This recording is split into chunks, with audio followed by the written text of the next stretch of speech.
Ugh. Brother, ugh. What's that? Mashallah, brother. Assalamu alaikum, how are you guys doing? So I'm back with another video after some time, I think. Perhaps you can hear in my voice that it's not that 100%. I got a bit of a cough, still some phlegm on my chest, and a runny nose. So I've been a bit under the weather for the past few days. Alhamdulillah, getting there. I'm back with another video. And with this video, I am looking at a video by, or a clip by, brothers Daniel Hakikachu and Muhammad Hijab. The title of the video goes, "If she does this, divorce her, marriage advice from Muhammad Hijab." So let's get into it. Prison. No, Like- even without recording, she just accuses you. Accuses you of it. She calls the police right on the spot, whether you did anything or not. She just accuses you. And there was a case actually of a woman. I think she was even Moroccan actually. She went out of her apartment and she slapped herself and had a red mark on her cheek and called the police. My husband's beating me. And the only reason the man didn't end up spending 5-10 years in prison is because there was a video camera in that hallway that recorded her doing that. Otherwise, he would have been gone. Yeah. No question. Like you mentioned earlier, the problem is with women. Like, there's a lot of men who want to get married, and the women candidates are few and far between, especially women who want to have a traditional marriage, who will do things like you're mentioning, bring breakfast to bed, or will be obedient. Like, unfortunately, in America, maybe the situation is a lot worse than UK, but here you'll hardly find women, Muslim women, who are religious. They are wearing hijab, they're going to the masjid, and they know they've memorized Quran and whatever, but they do not want to be obedient traditional Muslim wives, or they don't even want to get married until they're established in their career, or they have a PhD and they're in their 30s or 40s. If a woman loves a man, like if she really loves him, she'll do all that stuff, man. She'll do all that stuff. Even if she's an extrovert and she's this and that, wherever she is, she'll end up doing all that stuff for him. Honestly, he just needs. I think so the response by Muhammad Hijab after Daniel Hakikachu says that, women, even conservative Muslim women are, they tend not to be traditional in that sense where, they have this type of obediency, let's say servitude, submission, very difficult word to use. They don't have these types of characters or features about them, right? And with Muhammad Hijab saying, look, if a woman really loves you, she would do all these things for you. I think what Muhammad Hijab really means here is that I think if a man is strong enough, if a man is have a type of steadfastness and a exertiveness about him, assertiveness, I think for the most part she can fall into place into that type of mold of a wife. Of course, it requires a stronger man, and what the issue is, I think, is that with society having this femme-centric ideals and this feminist outreach, towards our women folk, they are becoming much stronger in their stances and the way. Well, based on what feminism is promoting, they are becoming stronger in that sense, and now it requires a brother to be a little bit extra. I think women of the past would have perhaps, been a little bit softer off the get-go. They wouldn't have had this type of indoctrination or this type of infiltration of Western feminism, let's say the Western way of which women go about their affairs. It's very strong and very challenging for a man. I'd say a husband, and this is the thing. Our women have adopted this, and it's becoming difficult for our brothers to perhaps deal with, right? And yeah, I think, of course, if a woman loves you, then she would, for the most part, cater somewhat to, if it is that you want this traditional wife, then she would cater somewhat to that. But in a general sense, it's almost expected that this is not what we are expecting for our women folk. This is, some brothers don't even know that this is a thing, They simply go in the marriage not knowing that a woman has this type of way about her, the strong feminist, almost disrespectful way about them. And I think a man, on the other hand, because he's not aware of all these things, he thinks that it's okay, that this is the way it should be, that's how it usually goes, or it's a normal thing that a wife has the strong outlook against him, if it is that they, well, not only in arguments, just general day-to-day living. He needs to play his cards right. How can you love someone and you're not doing anything that he wants? You're not giving him his physical rights. You're not giving him his food and breakfast in bed. It's minor. I mean, it takes 10 minutes to make a breakfast in bed. But they've been indoctrinated to think that that's subservience and that will lower themselves, and they don't want to be oppressed. And so they have this battle where their nature is telling them to be loving and caring and cook the food and present the food, but then there's I'll be this honest, other I would say that feminist voice. wallahi, if a brother marries a woman like that, he should give her some time and then he should divorce her. Like, I would actually say that, Oh. because at the end of the day, she's not fit to be the mother of his child. She's not fit to really be in a, like, he should give her a time period. Like, this is what I would say to brothers. So say, look, listen to, you know, I love you and you love me. Let's say, even if it's not true, let's just say it, yeah? No problem. Just want this for our marriage. You know, I want us to, you know, start a new leaf. And in that, what I want is breakfast in bed, okay, at this particular time, or whatever it is the guy wants, like fill in the blanks. He might not even want breakfast in bed. I'm just saying what I want, but I'm saying the brother says that. He says, look, and just these physical rights or these things here, and don't come home at this time or whatever. These friends, don't see them. This is what I want. Now, let's say she fulfills 60% of that. If the woman goes below 50%, and she goes below 50% for more than 6 months, you must take action. You can't live like that for the next 30 years. You got to ask yourself, can you live like whatever you're living with like that for the next 30 years? If she's at 60%, that's like a C grade. That's all right. But if it goes below 50% for over 6 months, give her talaq ta'dibiyah. Give her talaq. Give her one talaq. If you not three, just one. You go somewhere now. You go to somewhere else. Your mom's house. You go to this person. You live somewhere else. And if she doesn't come back to you and say, look, I'm sorry, I'll change my ways and this and that, maybe it's not worth you being with her. Maybe you should look for another one. If she does that, then you start the process again. And you know, you hope to get over like 65%, 70%. But if you can't manage controlling the behavior of your spouse to get her from a 50% obedience rating to a 65 or 70%, then you're not really a qawwam. You are an equal in the relationship, and you cannot afford to be an equal in the relationship, because the relationship will break apart. And that's the thing. Like I say, a lot of men they don't understand these things, right? They go into the marriage and they have this idea that it's this 50-50 play between the two of them. That's besides the finances, right? Which is already an aspect that I think is a huge problem in our, well, not in only Muslim marriages, but in general, the whole idea between man and woman, 50-50 does not work. For the most part, it doesn't work. If it is quote unquote working, right, according to, let's say, Westerners or whatever, right, I think it's more of a man letting go of his innate ways, in his innate disposition. I don't think a man wants 50-50. I don't think she definitely don't want 50-50. She wants the power of 50-50, but deep down she wants to be taken care of. Deep down she don't want to go out and tackle on the world like a man does. Whereas he wants to build, and he wants to be part of projects, and he wants to move forward, let's say, expand within himself, you know. So there's that difference. But in any case, my point was that I think men don't understand. A lot of men don't understand that the 50-50 dynamic between the two, in terms of, you know, these are the type of requirements I'm asking. I need some sort of respect, servitude, subservience, obedience, right? These are all qualities that a man appreciates, and I think it's natural for her to be like that. She's natural. It's natural for her to be to mold onto her man. She wants to be led. She has a certain type of hypergamy, and those all like as an interlocker, natural formation type of thing. You know, it's like a hand that fits in a glove, rather than I don't know, two fists coming together. You know, and I think, like I say, a lot of people don't understand this. The problem is that you don't really have much leverage because of the legal system, because of the social system. I mean, mashallah, you have leverage because you're who you are. But the average Muslim man doesn't have this kind of leverage because the legal system doesn't allow it. The social system is telling the women that you just need to be independent, be strong, you can do better. This is what is constantly being told to women, to liberate themselves from the clutches of marriage. It's men, unfortunately, who are put in this weak position that they have no choice but to live with a woman who says, yeah, I'm not going to satisfy any of your needs. In fact, you're lucky to have me in the first place, that I would do you the favor of living in your house and taking your money and eating your food. That is very true. Like, you know, this question is asked to women. This question is asked to women: what value do you bring, you know, to the table? And a lot of them would say that I myself am the value, right? I am the centerpiece of your life. It should be that I'm enough, you know. And to be fair, to be honest, it doesn't really make sense. It doesn't.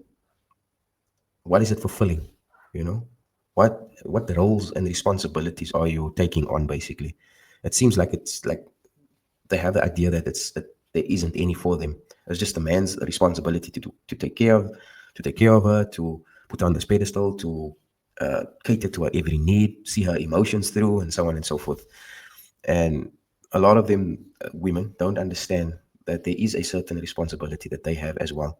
And I think it's even far a lesser of a task to do so in comparison to what a man has to do, right? And this is not coming from a misogynistic point of view.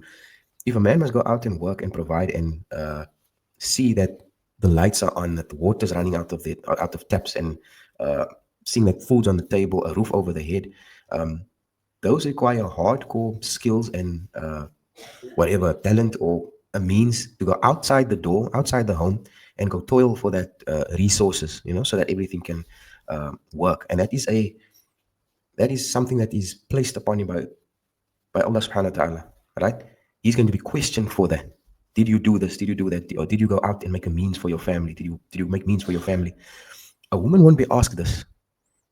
A woman won't be asked this. A wife won't be asked this. And so her tasks are then bound to the home. I would say that one of the greatest degrees of her, let's say, her work is the children. And based on my own experience, I know that it's not easy looking after children day in, day out. Based on what my wife is saying and what she tells me, it's a lot of work, right? And so I acknowledge that it's not easy to do the domestic things. But again, if it's not for the man to go out and toil, or if his opportunities are cut off, or he has lack of resources, the whole thing flips upside down. You understand that the whole thing can crumble. The whole setup can crumble. And then it requires a strong wife to be supportive and patient and so on and so forth. But I think a lot of women need to understand that they need to have these roles. If it is that the man requests certain things, obedience, respect, subservience, even if it's a sandwich that he wants, and for the most part she's able to do so, then I don't see the issue in it, and I don't see why that is offensive or almost or oppressive for him to request that, and let him to have him eat it or enjoy a sandwich, So this is like the level of entitlement that I know, but the things that the Sharia gives you, like there's some things, for example, they don't care. They don't care about the Sharia. No, but I know, but it's going to cause anxiety. If she loves the guy, here's my premise. If she loves him, and I think love to be honest, is the most central thing. Love and respect, those two things are the most, and trust. These are the three pillars of a relationship, yeah? If she loves him and he is now threatening to leave her, let's say, for example, he does ila, which is not talaq, it's one level below it. He goes somewhere else, he's not speaking to her, just like Prophet ﷺ did for 29 days with all of his wives. But the thing is that what these Muslim women are learning is that if your husband leaves you, or if your husband makes you feel any kind of discomfort, that he is abusing you, and he's actually committing domestic violence. They've expanded the definition of violence to such an extent that, and that's the thing about love. I would just add this point, and that the love is actually a secondary phenomenon.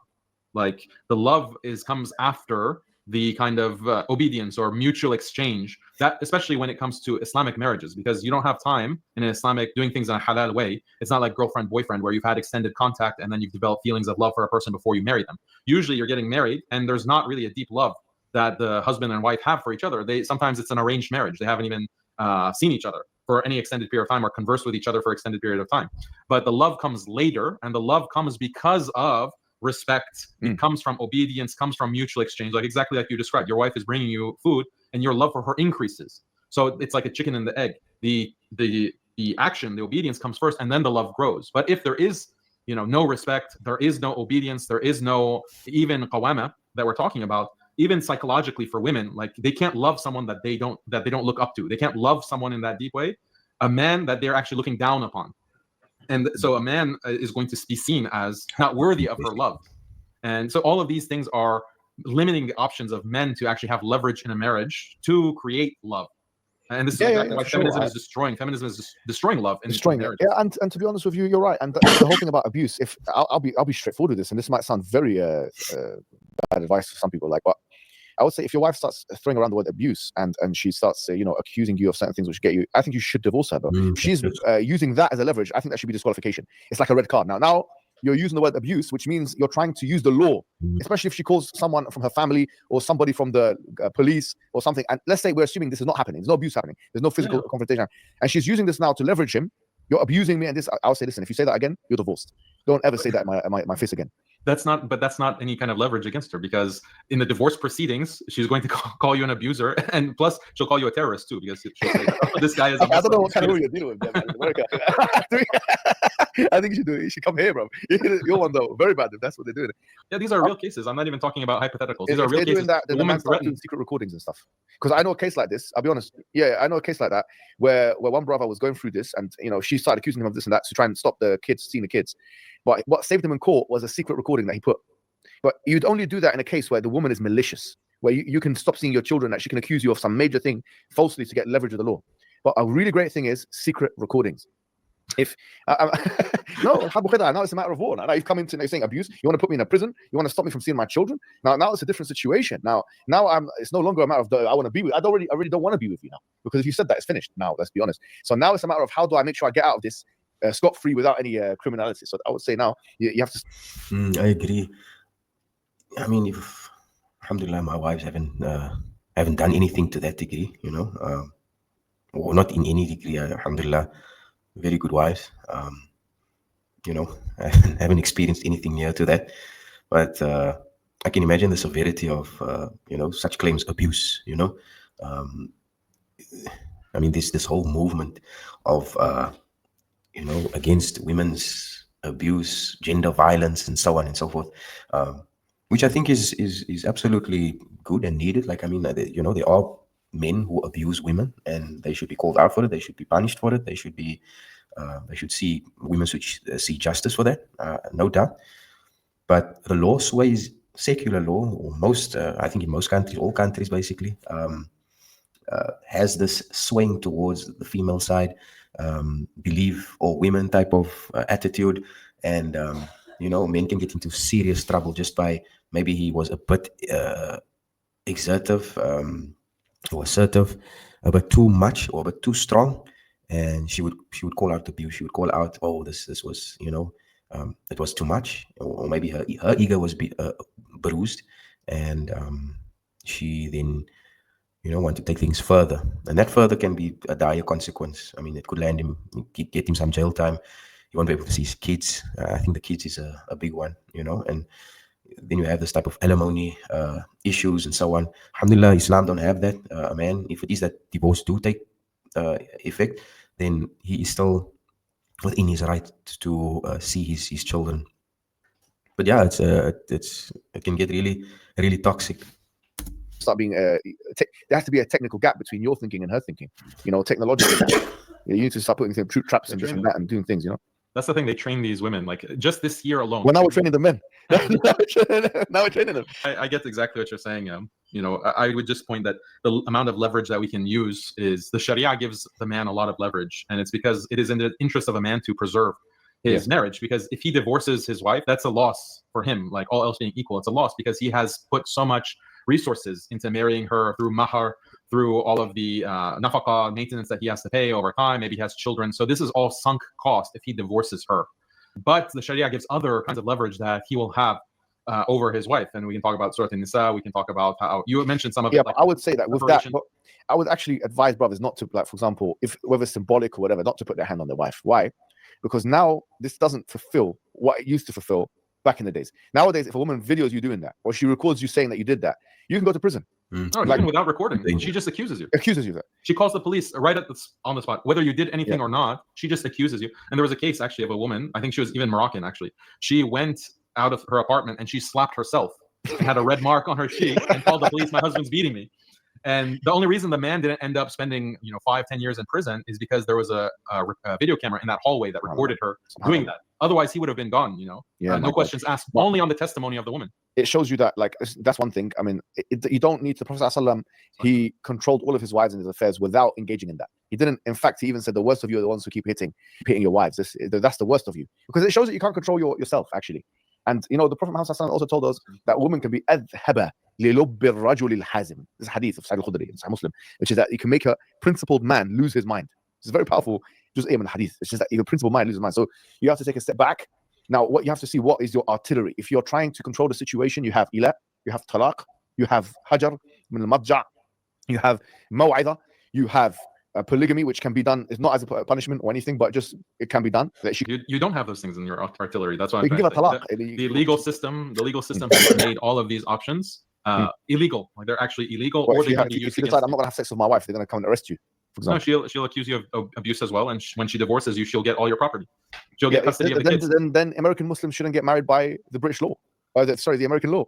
It doesn't You just matter. do nikah. Huh? If you're doing, even if you just do your nikah, it's still you're still legally obligated to these things. You're still accountable to the There's no distinction. How would you prove that you've done nikah? How would you prove that you're married? Nikah, yeah. No, all she has to go to court and say, yeah, he married me in the masjid, or he married me according to Islamic law, and that'll actually count against you, because the judge will say that, oh, But he's using religion to manipulate her. We'll do nikah. I wish it were that easy, but unfortunately, I don't know. I think that I don't know if it's every state is as gloom as you're making it out. Most states actually have common law marriage, and according to common law marriage, just the fact that you have been living together, regardless of their nikah or marriage, you count as a married couple, and you can be divorced, and you can. Okay, in that case, then the brothers should put their assets and their things in other people's names. They should put that. In that case, the brothers need to be savvy with that. There's obviously a way out. I'm not a tax expert or inheritance expert or something like that. Or trust other people. There's no doubt, but you have to have a couple of guys that in your life that you trust them, that you give them a part of your company, this and that, so you can avoid this nonsense. Because in Islam, and Muslim women need to understand, this is completely haram. That's why it's always good to have a solid set of brothers that you absolutely trust. To take 50% of a man's earnings, you have no right to take this money. It's a theft. You are stealing you are a leech. How dare you take his money? So there's no reason for you to take his money like that. But to be fair, like, alhamdulillah, I actually married my wife by the law. Yeah, I trust her, alhamdulillah, she's all good. But I've also got things in place. And so these are the kind of these are the kind of things that we all have to do, because at the end of the day, you never know who's going to stuff like that.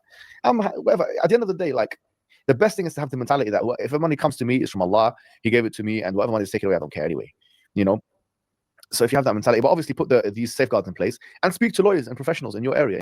In Canada, I don't know if people are listening to us from Canada, from Australia, there's law there. I don't know, it's different. Every country is different. People are probably listening to us from Saudi Arabia and UAE, so we don't know what the laws is there. I think it's more favorable to the Islamic system. So it really depends on where they are. Basically, you need to safeguard yourself. It's true. As a men, especially in the West, you need to safeguard yourself, and we should be aware of all of these things. Yeah, I think that we should take the measures. You have a very practical approach that I think everyone appreciates. I would just add to that the awareness that look at where feminism has taken society. Like, look at how feminism and empowerment of women, how it has distorted society and created this legal situation. Wallahi, that is true. I've been listening to Daniel Hakikatu for years now, and a lot of his talks have enlightened me about not only the entire Western liberal secular system, but a good in-depth look at feminism. And feminism is absolutely toxic.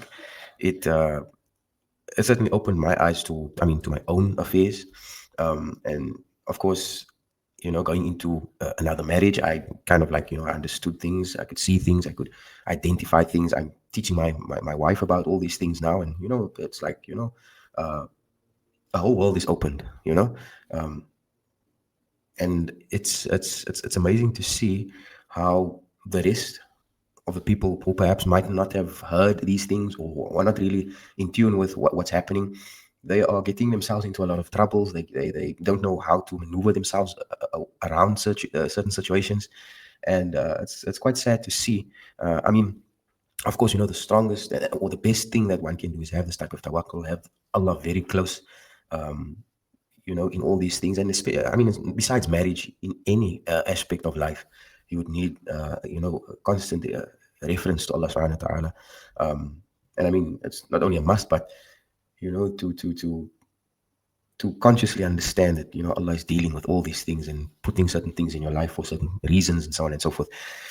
But with regards to this whole feminist idea and how it's influencing policy and influencing laws around maybe in your country, it's good to see what practicality there is against maybe things that fall outside the Sharia, that falls outside Islam.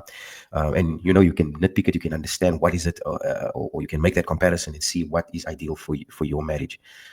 Of course, as Muslims, we should try to abide to the Sharia as far as possible. I know it's not an easy time to do so, especially if you are in the West, but nonetheless, there's means and ways around certain things. and social situation that is so disfavorable to not only men, but disfavorable to the institution of marriage. And we have to have that kind of awareness. Why? Because we can push back against this feminization. We can push back in our own societies and also in the Muslim world, because unfortunately you have speakers or imams in the Arab world or in India or in Malaysia who are pushing feminism, thinking, oh, this is just about women's rights and we're in favor of women's rights. So of course, in Islam, why wouldn't we promote women's rights? But what they are mistaking is that, no, you're promoting things that are actually contrary to the Sharia, and step by step by step, you're creating a situation that is completely disfavorable to marriage, disfavorable to the rights of men, and so forth. Like, this is a dystopia. Like, the kinds of steps that you're telling someone to take at 21 years old, you didn't have this knowledge, right? Yeah, that's true. I think, you know, on the outlook of feminism, it looks all rosy and it looks all justified, but deep down at the crux of it, it's very manipulative. It erodes relationships, courtship, the vetting process. It will destroy. It destroys the institution of polygamy, and I mean, in general, it has turned the nature of women upside down, and it has forced men to reside back into reside into a certain hole and be like, wow, look at these strong women, these independent women. These women are controlling almost everything, you know. And I mean, it's not looking good in terms of the family structure and, you know, the actual harmony between man and woman within marriages and so on. To like create offshore accounts and like divide it up and do a prenup, like that wouldn't come to your mind. And for most Muslims and most men in society, that's not available. That kind of legal means is not available to them to protect themselves. So they're at the mercy of a feminist system. Recognizing that dhulm, I think, is really critical, because the Muslim youth and the imams and the community as a whole can reject this ideology out of hand and say that we don't want this system because look at where it leads. It leads to disaster. It leads to 40%, 50% of our Muslim daughters and sons not being able to get married.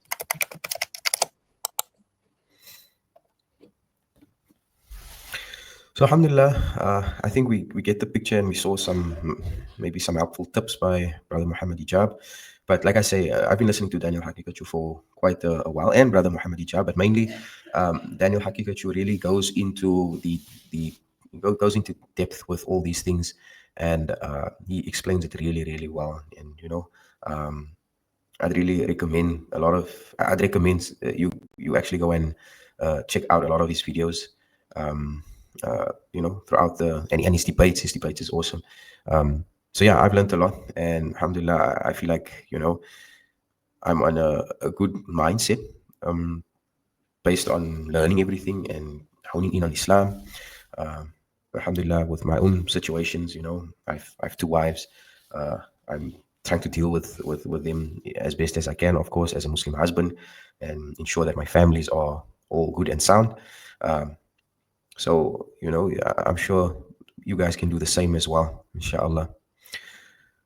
So in any case, this will call then to the end of the video. Please like, subscribe, turn on the notification bell for more uploads, inshallah. Jazakallah khair. Assalamu alaikum.